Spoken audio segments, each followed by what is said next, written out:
তুমি অমুক পাওয়ার দেখায় একটা মানুষকে পিটায় মেরে ফেলে দিলা, অমুক পাওয়ার দেখায় একজনের সম্পদ কলমের খোঁচা দিয়ে দখল করে ফেলে দিলা, মনে করলো যে কেউ দেখলো না। খালি নিঃশ্বাসটা বন্ধ হোক, কবরে যাও, আল্লাহ দেখাবে তোমাকে। খালি কবরে যাও, মুনকার আর নেকির যখন আসবে, চোখগুলো হবে নীল রঙের চোখ, ভয়ঙ্কর। কেমন চোখ ভাই?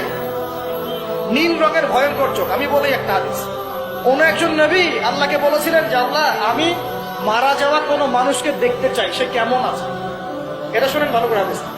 মারা যাওয়া কোনো মানুষকে আমি দেখতে চাই, সে কেমন আছে। আল্লাহ পাক সেই নবীর আরজি কবুল করলেন, বললেন আচ্ছা ঠিক আছে, দেখাচ্ছি। কবরের সামনে গিয়ে দাঁড়ালেন।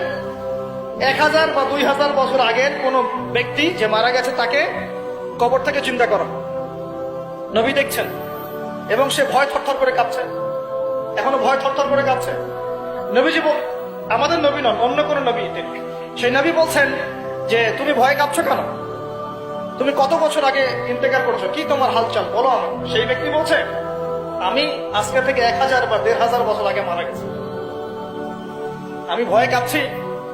যখন আমি মারা যাচ্ছিলাম, মালাকুল মউত যে আকৃতি নিয়ে আমার সামনে এসেছিল, ওই আকৃতি আমি এখনো ভুলতে পারি না, তাই দেখে আমি থরথর করে যাচ্ছি। তিনি বলছেন যে আমি 1500 বছর হয়ে গেছে আমার মউতে, কিন্তু আমার দেহ থেকে এখন পর্যন্ত রূহ কবজ করার যে কষ্ট, এই কষ্ট এখনো যায়নি।